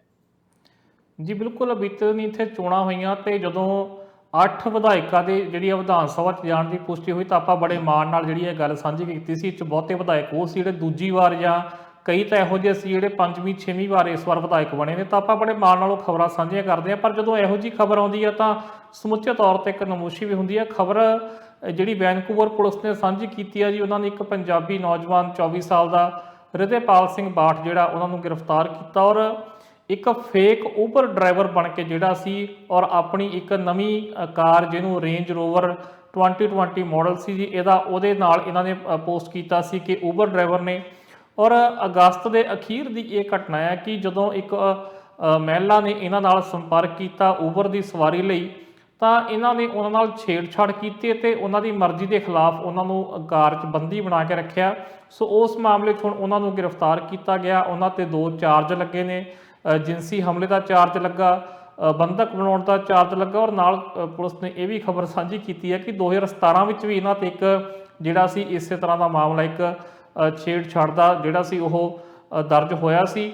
ਔਰ ਪੁਲਿਸ ਦਾ ਇਹ ਵੀ ਮੰਨਣਾ ਕਿ ਹੋ ਸਕਦਾ ਕਿ ਕਿਸੇ ਹੋਰ ਨਾਲ ਵੀ ਇਹ ਘਟਨਾ ਇਹਨਾਂ ਵੱਲੋਂ ਕੀਤੀ ਜਾ ਸਕਦੀ ਹੈ। ਸੋ ਜੇਕਰ ਤਸਵੀਰਾਂ ਜਾਰੀ ਕੀਤੀਆਂ ਗਈਆਂ ਇਸ ਨੌਜਵਾਨ ਦੀਆਂ, ਉਹਨਾਂ ਦੀ ਕਾਰ ਦੀਆਂ ਤਸਵੀਰਾਂ ਜਾਰੀ ਕੀਤੀਆਂ ਗਈਆਂ, ਤੇ ਪੁਲਿਸ ਨੇ ਨਾਲ ਇਹ ਕਿਹਾ ਕਿ ਇਹਨੂੰ ਪਛਾਣ ਕੇ ਜ਼ਰੂਰ, ਜੇਕਰ ਕੋਈ ਪਛਾਣ 'ਚ ਆਵੇ ਕਿ ਕਿਸੇ ਹੋਰ ਨਾਲ ਵੀ ਇਹੋ ਜਿਹੀ ਘਟਨਾ ਇਸ ਵਿਅਕਤੀ ਵੱਲੋਂ ਕੀਤੀ ਗਈ ਹੈ, ਤਾਂ ਜ਼ਰੂਰ ਉਹ ਸੰਪਰਕ ਕਰੇ। ਖੈਰ ਜਸਵੀਰ ਜੀ, ਸਮਾਂ ਆਪਣੇ ਕੋਲ ਥੋੜਾ ਘੱਟ ਆ, ਤੇ 2 ਖਬਰਾਂ ਦਾ ਮੈਂ ਸ਼ੁਰੂ ਤੋਂ ਜ਼ਿਕਰ ਕੀਤਾ ਸੀ, ਮੈਂ ਚਾਹੁੰਦਾ ਕਿ ਉਹਨਾਂ 'ਤੇ ਆਪਾਂ ਜ਼ਰੂਰ ਇੱਕ ਨਜ਼ਰ ਮਾਰ ਲਈਏ। ਇੱਕ ਆਟੇ ਦੀ ਸਿਆਸਤ ਦੀ ਗੱਲ ਕੀਤੀ ਸੀ ਕਿ ਆਟੇ ਕਾਰਨ ਜਿਹੜੇ ਆ ਅਕਾਲੀਆਂ ਉੱਤੇ ਕੇਸ ਦਰਜ ਹੋਏ ਨੇ, ਔਰ ਉਹਦੇ ਉੱਤੇ ਹੁਣ ਜਿਹੜੀ ਸਿਆਸਤ ਹੈ ਹੋਰ ਗਰਮਾ ਰਹੀ ਹੈ। ਆਟੇ ਦਾ ਜ਼ਿਕਰ ਕੀਤਾ ਹੈ ਤੇ ਇੱਥੇ ਮੈਂ ਜ਼ਰੂਰ ਗੱਲ ਕਰਾਂਗਾ ਕਿ ਉਸ ਕੋਵਿਡ ਦੇ ਦੌਰ ਦੇ ਵਿੱਚ, ਕਰੋਨਾ ਵਾਇਰਸ ਲਾਕਡਾਊਨ ਦੇ ਦਰਮਿਆਨ ਜਿਹੜਾ ਆ, ਉਹ ਬਹੁਤ ਸਾਰੇ ਘਰਾਂ ਦੇ ਵਿੱਚ ਰੋਜ਼ੀ ਰੋਟੀ ਦੇ ਲਾਲੇ ਪਏ ਹੋਏ ਸੀਗੇ। 2 ਵਕਤ ਦੀ ਰੋਟੀ ਦਾ ਜੁਗਾੜ ਕਰਨਾ ਔਖਾ ਹੋ ਰਿਹਾ ਸੀਗਾ, ਔਰ ਉਦੋਂ ਕਿਹਾ ਜਾ ਰਿਹਾ ਸੀਗਾ ਕਿ ਉਹਨਾਂ ਤੱਕ ਰਾਸ਼ਨ ਪਹੁੰਚਾਇਆ ਜਾਏਗਾ, ਆਟਾ ਪਹੁੰਚਾਇਆ ਜਾਏਗਾ, ਘੱਟੋ ਘੱਟ ਉਹ ਰੋਟੀ ਪਕਾ ਕੇ ਆਪਣੇ ਬੱਚਿਆਂ ਨੂੰ ਆਪ ਖਾ ਸਕਣ ਤੇ ਇਸ ਲਾਕਡਾਊਨ ਦੇ ਦਰਮਿਆਨ ਜ਼ਿੰਦਗੀ ਬਸਰ ਕਰ ਸਕਣ। ਹੁਣ ਉਦੋਂ ਆਟੇ ਦਾ ਘਾਟਾ ਸੀਗਾ, ਕਿਉਂਕਿ ਬਹੁਤ ਸਾਰੇ ਥਾਵਾਂ ਦੇ ਉੱਤੇ ਕਈ ਤਰੀਕੇ ਦੀਆਂ ਖਬਰਾਂ ਦੇਖਣ ਨੂੰ ਮਿਲੀਆਂ ਸੀਗੀਆਂ, ਪਰ ਮੈਨੂੰ ਲੱਗਦਾ ਕਿ ਆਟੇ ਦਾ ਕੋਈ ਘਾਟਾ ਨਹੀਂ ਸੀ, ਸ਼ਰਮ ਦਾ ਘਾਟਾ ਸੀਗਾ। ਆਟਾ ਬਹੁਤ ਸੀਗਾ। ਸਥਿਤੀਆਂ ਦੇ ਵਿੱਚ ਹੁਣ ਬਹੁਤ ਸਾਰੀਆਂ ਗੱਲਾਂ ਨਿਕਲ ਕੇ ਆ ਰਹੀਆਂ ਨੇ। ਅਜੇ ਕੁਝ ਦਿਨ ਹੀ ਹੋਏ ਆ, ਬਠਿੰਡਾ ਦੇ ਜੋਗਰ ਪਾਰਕ ਦੇ ਵਿੱਚ ਟੋਆ ਪੁੱਟ ਕੇ ਵੱਡੀ ਤਾਦਾਦ ਦੇ ਵਿੱਚ ਆਟਾ ਜਿਹੜਾ ਉਹ ਦਫਨ ਕੀਤਾ ਗਿਆ। ਉੱਥੇ ਕਿਹੜਾ ਸੀਗਾ? ਜਿਹੜਾ ਕੋਵਿਡ ਦੇ ਦੌਰ ਦੇ ਵਿੱਚ ਲੋਕਾਂ ਨੂੰ ਵੰਡਿਆ ਜਾਣਾ ਸੀਗਾ। ਗੱਲ ਕੀਤੀ ਗਈ ਤੇ ਪਤਾ ਲੱਗਾ ਕਿ ਜੀ ਇਹ ਵੰਡ ਨਹੀਂ ਸਕੇ, ਖਰਾਬ ਹੋ ਗਿਆ ਸੀ, ਸੁੰਡੀਆਂ ਪੈ ਗਈਆਂ ਸੀ, ਪਸ਼ੂ ਵੀ ਨਹੀਂ ਖਾ ਸਕਦੇ ਸੀ, ਇਸ ਕਰਕੇ ਇਹਨੂੰ ਇੱਥੇ ਦਫਨ ਕਰ ਦਿੱਤਾ ਗਿਆ। ਉਹ ਤਸਵੀਰਾਂ ਸਾਰਿਆਂ ਨੇ ਦੇਖੀਆਂ ਨੇ। ਹੁਣ ਇੱਕ ਨਵੀਂ ਇਹਦੇ ਵਿੱਚ ਗੱਲ ਨਿਕਲ ਕੇ ਸਾਹਮਣੇ ਆ ਗਈ ਆ। ਅਕਾਲੀ ਦਲ ਦੇ ਸਾਬਕਾ ਵਿਧਾਇਕ ਤੇ ਆਗੂ ਸਰੂਪ ਚੰਦ ਸਿੰਗਲਾ, ਉਹਨਾਂ ਨੇ ਬਠਿੰਡੇ ਦੇ ਵਿੱਚ ਇਸੇ ਜੋਗਰ ਪਾਰਕ ਦੇ ਐਨ ਲਾਗੇ ਜਿਹੜਾ ਆ ਉਹ ਮੇਅਰ ਦਾ ਘਰ ਆ, ਸਰਕਾਰੀ ਰਿਹਾਇਸ਼ ਹੈ, ਉੱਥੋਂ ਦੀ ਇੱਕ ਵੀਡੀਓ ਬਣਾਈ। ਵੀਡੀਓ ਦੇ ਵਿੱਚ ਇਹ ਦਿਖਾਇਆ ਗਿਆ ਕਿ ਉੱਥੇ ਬਹੁਤ ਸਾਰੇ ਚੌਲ, ਆਟਾ ਤੇ ਅਨਾਜ ਜਿਹੜਾ ਪਿਆ, ਉਹਦੇ ਵਿੱਚ ਸੁੰਡੀਆਂ ਚੱਲੀਆਂ ਹੋਈਆਂ ਨੇ, ਸੁਸਰੀ ਪਈ ਹੋਈ ਹੈ, ਇਹਨੂੰ ਵੰਡਿਆ ਨਹੀਂ ਗਿਆ, ਇਹਨੂੰ ਸਾਂਭ ਕੇ ਰੱਖਿਆ ਗਿਆ ਹੋਇਆ ਹੈ। ਤੇ ਉਹ ਵੀਡੀਓ ਜਨਤਕ ਕਰ ਦਿੱਤੀ ਗਈ, ਸੋਸ਼ਲ ਮੀਡੀਆ ਤੇ ਵਾਇਰਲ ਖਾਸੀ ਹੋਈ। ਉਹਦੇ ਤੋਂ ਬਾਅਦ ਕੀ ਹੋਇਆ ਕਿ ਨਿਗਮ ਦਾ ਜਿਹੜਾ ਕਮਿਸ਼ਨਰ ਆ, ਉਹ ਮੀਡੀਆ ਵਾਲਿਆਂ ਨੂੰ ਲੈ ਕੇ ਕੱਲ ਉਸੇ ਥਾਂ ਤੇ ਮੇਅਰ ਦੇ ਸਰਕਾਰੀ ਘਰ ਦੇ ਵਿੱਚ ਗਿਆ, ਤੇ ਜਦੋਂ ਮੀਡੀਆ ਨੂੰ ਲੈ ਕੇ ਗਿਆ ਤੇ ਉੱਥੇ ਕੁਝ ਵੀ ਨਹੀਂ ਪਿਆ ਸੀਗਾ। ਰਾਤੋਂ ਰਾਤ ਅਕਾਲੀ ਦਲ ਦਾ ਕਹਿਣਾ ਹੈ ਕਿ ਰਾਤੋਂ ਰਾਤ ਉਹ ਸਾਰਾ ਅਨਾਜ ਕਿਧਰੇ ਖੁਰਦ-ਬੁਰਦ ਕਰ ਦਿੱਤਾ ਗਿਆ। ਹੁਣ ਇਹਦੇ ਤੋਂ ਬਾਅਦ ਕੀ ਕੀਤਾ ਗਿਆ? ਸਰੂਪ ਚੰਦ ਸਿੰਗਲਾ ਸਮੇਤ ਕਈ ਅਕਾਲੀ ਆਗੂਆਂ ਦੇ ਉੱਤੇ ਜਿਹੜਾ ਆ ਉਹ ਮੁਕੱਦਮਾ ਦਰਜ ਕਰ ਲਿਆ ਗਿਆ ਕਿ ਇਹਨਾਂ ਨੇ ਇਹ ਵੀਡੀਓ ਝੂਠੀ ਜਿਹੜੀ ਆ ਬਣਾਈ ਆ, ਫੈਲਾਈ ਆ, ਇਹ ਮੁਕੱਦਮਾ ਦਰਜ ਕੀਤਾ ਗਿਆ। ਸੋ ਹੁਣ ਇਸ ਸਭ ਨੂੰ ਲੈ ਕੇ ਆਟੇ ਤੇ ਸਿਆਸਤ ਸ਼ੁਰੂ ਹੋ ਗਈ ਹੈ ਜੀ। ਸਿਕੰਦਰ ਸਿੰਘ ਮਲੂਕਾ ਨੇ ਪ੍ਰੈਸ ਕਾਨਫਰੰਸ ਕਰਕੇ ਕਹਿਤਾ ਕਿ ਜੇ ਇਹ ਜਿਹੜੇ ਝੂਠੇ ਪਰਚੇ ਦਰਜ ਕੀਤੇ ਗਏ ਉਹਨਾਂ ਦੇ ਮੁਤਾਬਕ ਰੱਦ ਨਾ ਕੀਤੇ ਗਏ ਤੇ ਉਹ ਮੁੱਖ ਮੰਤਰੀ ਕੈਪਟਨ ਅਮਰਿੰਦਰ ਸਿੰਘ ਦਾ ਘਿਰਾਓ ਕਰਨਗੇ, ਤੇ ਖਾਸ ਤੌਰ ਤੇ ਇਸ ਮਾਮਲੇ ਦੀ ਜਾਂਚ ਕੀਤੀ ਜਾਣੀ ਚਾਹੀਦੀ ਹੈ ਕਿ ਇਹ ਆਟਾ ਕਿੱਥੋਂ ਆਇਆ ਸੀਗਾ, ਕਿਉਂ ਸਾਂਭ ਕੇ ਰੱਖਿਆ ਗਿਆ ਸੀ, ਕਿਹਨਾਂ ਕਾਰਨਾਂ ਕਰਕੇ ਇਹਦੇ ਵਿੱਚ ਸੁੰਡੀਆਂ ਪੈ ਗਈਆਂ, ਕਿਉਂ ਨਹੀਂ ਵੰਡਿਆ ਗਿਆ, ਤੇ ਹੁਣ ਇਹਨੂੰ ਖੁਰਦ-ਬੁਰਦ ਕਿਉਂ ਕੀਤਾ ਗਿਆ। ਸੋ ਇਸ ਕਰਕੇ ਆਉਣ ਵਾਲੇ ਦਿਨਾਂ 'ਚ ਇਸ ਆਟੇ ਦੇ ਉੱਤੇ ਵੀ ਸਿਆਸਤ ਹੁੰਦੀ ਸਾਨੂੰ ਮਨਦੀਪ ਜੀ ਨਜ਼ਰ ਆਏਗੀ ਜੀ। ਅੱਛਾ ਜਸਵੀਰ ਜੀ, ਅਖੀਰ ਦੇ ਵਿੱਚ ਮੈਂ ਚਾਹੁੰਦਾ ਕਿ ਥੋੜਾ ਜਿਹਾ ਜ਼ਿਕਰ ਆਪਾਂ ਇਹ ਵੀ ਕਰ ਲਈਏ ਕਿ ਕੋਈ ਸ਼ੁਰੂਆਤ ਦੇ ਵਿੱਚ ਇੱਕ ਖਬਰ ਦਾ ਜ਼ਿਕਰ ਕੀਤਾ ਸੀ ਕਿ ਜਿਹੜਾ ਬਹਿਬਲ ਕਲਾਂ ਗੋਲੀकांड ਵਾਪਰਿਆ ਸੀ, ਉਹਦੇ ਵਿੱਚ ਹੁਣ ਇਹ ਖੁਲਾਸਾ ਹੋਇਆ ਕਿ ਉਮਰਾਂ ਨੰਗਲ ਜਿਹੜੇ ਉਸ ਵਕਤ ਅਧਿਕਾਰੀ ਸੀ ਔਰ ਜਿਹੜੇ ਉਸ ਵਕਤ ਡੀਜੀਪੀ ਸੀਗੇ ਸੁਮੇਧ ਸੈਣੀ, ਉਹਨਾਂ ਵਿਚਕਾਰ ਇਸ ਦੌਰਾਨ ਜਿਹੜੀ ਆ 22 ਵਾਰ ਫੋਨ ਤੇ ਗੱਲਬਾਤ ਹੋਈ ਹੈ। ਕਿਸ ਪਾਸੇ ਕੇਸ ਜਾ ਰਿਹਾ? ਅਸਲ 'ਚ ਸਿੱਟ ਦੇ ਵੱਲੋਂ ਜਿਹੜੇ ਆਪਣੀ ਰਿਪੋਰਟ ਪੇਸ਼ ਕੀਤੀ ਗਈ ਆ, ਉਸ ਸਿੱਟ ਦੀ ਰਿਪੋਰਟ ਦੇ ਵਿੱਚ, ਜਾਂਚ ਦੇ ਵਿੱਚ ਨਿਕਲ ਕੇ ਸਾਹਮਣੇ ਆਇਆ ਕਿ ਪਰਮਰਾਜ ਸਿੰਘ ਉਮਰਾ ਨੰਗਲ ਤੇ ਸੁਮੇਧ ਸੈਣੀ, ਇਹਨਾਂ ਦੋਨਾਂ ਦੇ ਦਰਮਿਆਨ ਸਿਰਫ 3 ਘੰਟਿਆਂ ਦੇ ਵਿੱਚ ਉਹ ਜਿਹੜਾ ਗੋਲੀकांड ਵਾਪਰਿਆ ਬਹਿਬਲ ਕਲਾਂ ਦਾ, ਉਸ ਸਭ ਦੇ ਦਰਮਿਆਨ ਸਿਰਫ 3 ਘੰਟਿਆਂ ਦੇ ਵਿੱਚ 22 ਵਾਰੀ ਗੱਲਬਾਤ ਹੋਈ ਹੈ। ਕੋਈ ਸ਼ੱਕ ਨਹੀਂ ਹੈ ਕਿ ਇੱਕੋ ਹੀ ਵਿਭਾਗ ਦੇ ਵਿੱਚ ਸੀ, ਅਫਸਰ ਸੀ, ਇੱਕ ਦੂਜੇ ਨਾਲ ਗੱਲਬਾਤ ਹੋ ਸਕਦੀ ਸੀ, ਪਰ 22 ਵਾਰ 3 ਘੰਟਿਆਂ ਦੇ ਵਿੱਚ ਗੱਲਬਾਤ ਹੋਣੀ ਤੇ ਏਡੀ ਵੱਡੀ ਘਟਨਾ ਵਾਪਰਨੀ, ਇਹ ਕਈ ਗੱਲਾਂ ਦੇ ਸੰਕੇਤ ਜਿਹੜੇ ਆ ਉਹ ਦੇ ਰਹੀਆਂ ਨੇ। ਹੁਣ ਇਹਦੇ ਨਾਲ ਕਹਿ ਸਕਦੇ ਹਾਂ ਕਿ ਸੈਣੀ ਦੀਆਂ ਵੀ ਮੁਸ਼ਕਲਾਂ ਵੱਧ ਗਈਆਂ ਤੇ ਉਮਰਾ ਨੰਗਲ ਦੀਆਂ ਵੀ ਮੁਸ਼ਕਲਾਂ ਵੱਧ ਗਈਆਂ। ਇਹਦੇ ਨਾਲ 18 ਤਰੀਕ ਨੂੰ ਜਿਹੜਾ ਆ ਉਹ 4 ਲੋਕਾਂ ਨੂੰ ਅਦਾਲਤ ਦੇ ਵਿੱਚ ਪੇਸ਼ ਹੋਣ ਦੇ ਲਈ ਵੀ ਕਿਹਾ ਗਿਆ ਆ, ਜਿਹਦੇ ਵਿੱਚ ਵਿਕਰਮ ਸਿੰਘ ਜਿਹੜੇ SP ਨੇ ਉਹਨਾਂ ਨੂੰ ਸੱਦਿਆ ਗਿਆ, SHO ਅਮਰਜੀਤ ਸਿੰਘ ਉਸ ਸਮੇਂ ਦੇ ਜਿਹੜੇ ਆ ਉਹਨਾਂ ਨੂੰ ਸੱਦਿਆ ਗਿਆ ਤੇ 2 ਲੋਕ ਹੋਰ ਜਿਹੜੇ ਆ, ਕੁੱਲ ਮਿਲਾ ਕੇ 4 ਲੋਕਾਂ ਨੂੰ ਅਦਾਲਤ ਦੇ ਵਿੱਚ ਪੇਸ਼ ਹੋਣ ਲਈ ਕਿਹਾ ਗਿਆ। ਕਹਿ ਸਕਦੇ ਹਾਂ ਕਿ ਇਸ ਮਾਮਲੇ ਦੇ ਵਿੱਚ ਹੌਲੀ-ਹੌਲੀ ਕਰਕੇ ਸਹੀ ਪਰ ਨਿਤ ਨਵਾਂ ਵਰਕਾ ਇੱਕ ਖੁੱਲਦਾ ਪਿਆ ਆ ਔਰ ਉਹਦੇ ਵਿੱਚੋਂ ਇੱਕ ਨਵੀਂ ਜਾਣਕਾਰੀ ਨਿਕਲ ਕੇ ਸਾਹਮਣੇ ਆ ਰਹੀ ਹੈ।